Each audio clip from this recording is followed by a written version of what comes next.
people will help you. People will always be there to tell you, awesome, super, things are going great. That's a great thing you added.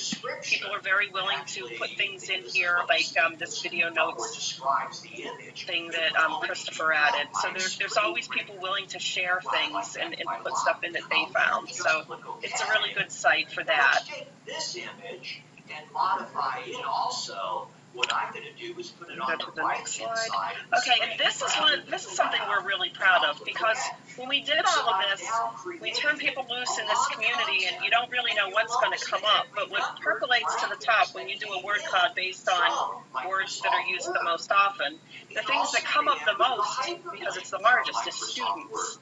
And second is TOEP, and then we have learning. So our three top things are students, learning, and TOEP. We're not coming up with names of tools or anything like that.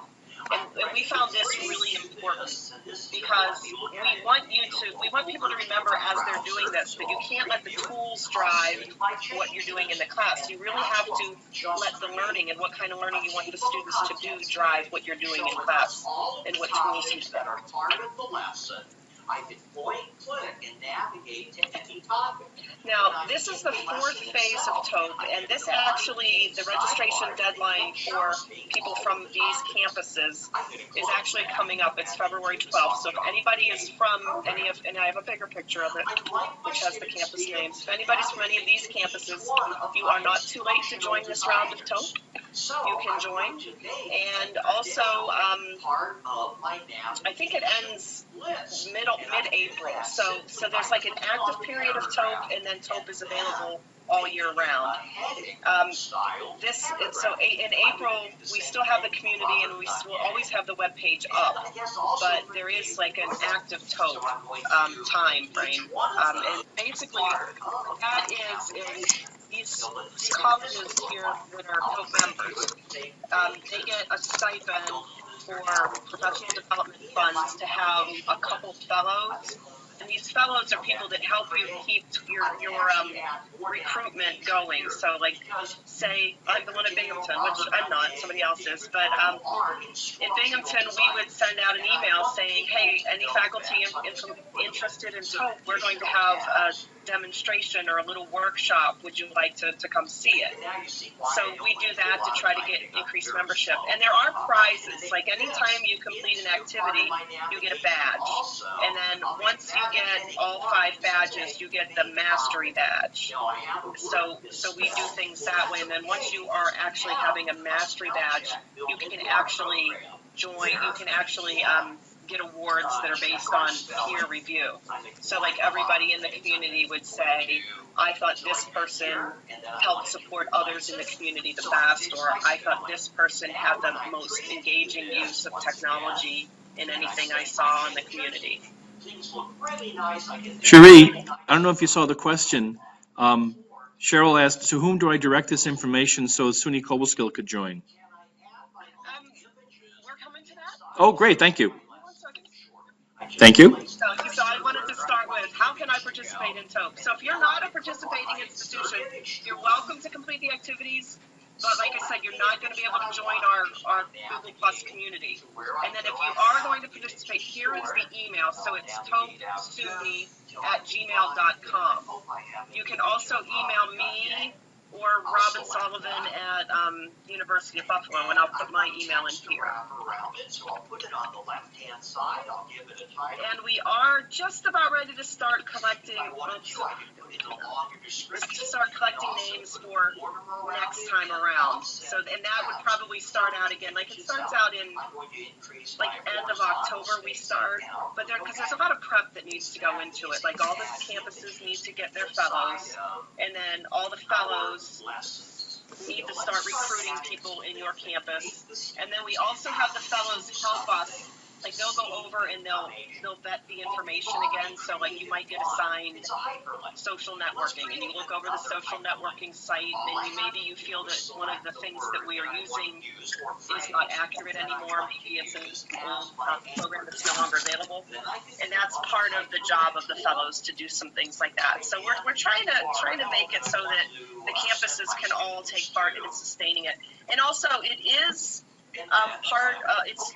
it's like there's like an affiliation with TOPE and SUNY CPD now, so we do have some money coming from them, and they'd like to make it sustainable, so there is a fee for the campuses who join, and we can talk to you about that more later if your campus is interested. And then let me go to the next slide. So here's a little bit more on how to get involved in TOPE. You can become a member campus. Then if you are in a member campus, then you can say that you want to be a fellow or a mentor. A lot of our fellows, and sometimes they're called mentors, so I put both names there because they sort of use them interchangeably on you. But if you wanted to become a fellow for your campus, a lot of the fellows have previously used TOPE, but some of them are doing it their first time as well. You can also, like I said, you can always explore this information on your own. It's up there year-round, and you can also share the material in your workshops and with your students as well. Especially the lifelong learning section. If you go to the lifelong learning, there's a couple links in the middle of the page. One of them is sort of a glossary of terms on learning in general, like learning theory terms. And then there's also a section on digital identity. And that's a really good one. There's some videos in there that you can share with students trying to discuss with them the importance of your digital footprint and how, just because you can doesn't mean you should put it on the internet. And there's also a section there on Creative Commons and OERs too, open educational resources, because a lot of that information, I think people have a general knowledge of it, but that gives you a little bit more information about it. It's sort of all in one place to help you out there. Let me see what I have next. And now we're to the question and answers. Look at that, I always tend to make these things go a lot quicker than they need to be. That's okay. This gives me an opportunity to let you decide what you want to ask me. So I'm going to make the chat larger here. So I can see if anybody else has something they want to ask. I get to determine the width of the height that I want to display. Okay, does anybody have any questions about it? Or this particular document. I'm going to make it. Anybody want to see anything more about it in particular? And I'll click OK. And I now put in an iframe placeholder. I do have a couple more things I could show you if you'd like. And that's just a little bit more on the various tools. We'll look at it just a little while. We have a few minutes if you'd like to. Is that okay, Cheri? Sure, yes, go ahead. I think what it is I don't know what questions to ask right now. Not being familiar, not knowing the navigation, and you're right, with older learners, we take our time, and I would have to kind of crawl my way through it. Because I definitely learned by doing.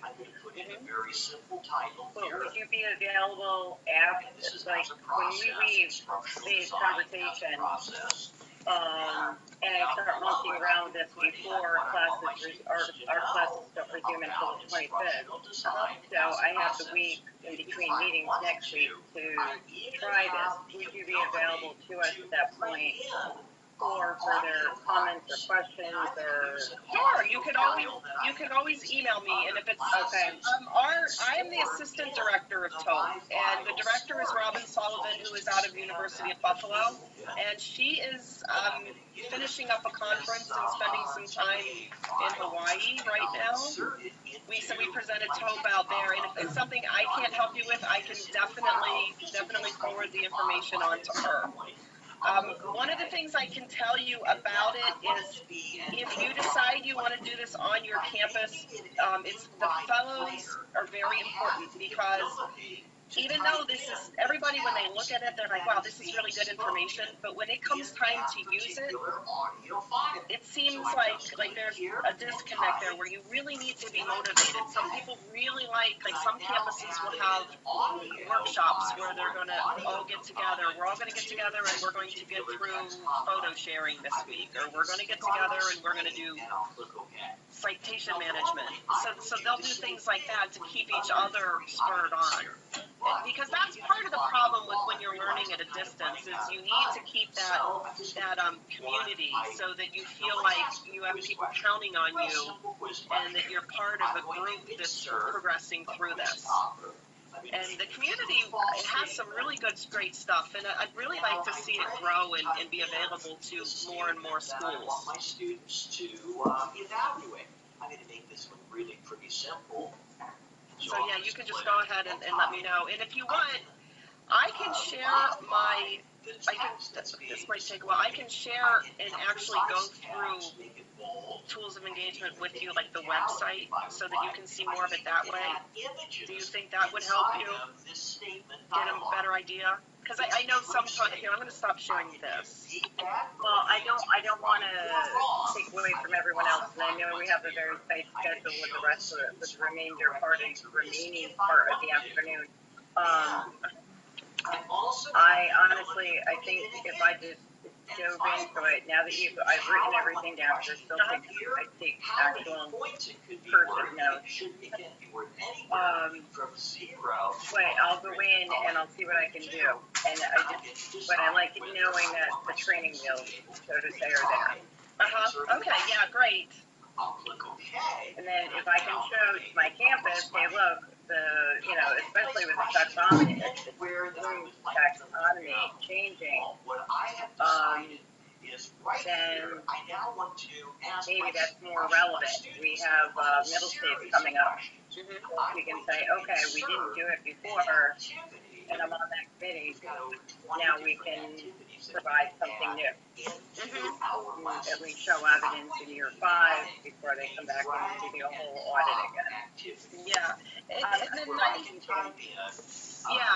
know you have to see where this fits in and then sort of how you need to sell it. And if you need anything like that, just let me or Robin know.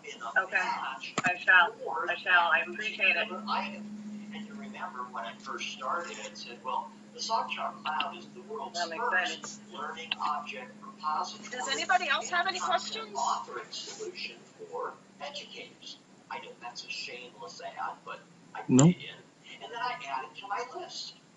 I can also bring in a list of terms that I previously created and stored as a text file. I can reuse content in lots of different situations. I now have 7 matching pairs. Well, thanks, John. I'm glad you enjoyed it. I mean, I'll click OK. And I've now created a drag and drop I'm trying. activity. Oops. Well, that's pretty good also. Oh, great. I'm frozen. Read it all. There we go. No, I was frozen for a second. I don't know if there are campus. Okay. No, I was going to say that I got frozen for a second, so I hope I didn't miss anything. But I wasn't even aware that this existed, so I kind of feel like I'm at square one here. I want to check it out. I feel like I will have questions. I just don't even know what to ask yet. Yeah, and a lot of people like that. When you go into it, I wanted to show you how each one of these discovery activities that we decided, like photo sharing, video, audio, whatever, I wanted to show you the progression and how we stepped through it. And the way this was first used, this was first started as an IITG grant. And we started out with, I believe it was about 10 campuses. And then, so we started with this initial sample, and we did it on a blog, and it just didn't seem like there was the community. So the next time they did it, we got another IITG grant, and we actually, the Tools of Engagement project from Empire State also joined ours. They were both IITG grants. So then we got the highest level for the next runs. Our second phase was larger, and that's when we started using the Google Plus community. And it seemed like that social networking arena really helped people be able to share ideas. And then the third year we were running on like fumes. We were running on leftover money. Yeah. So it wasn't quite as big, but I think we had like 15 the second year, around 15.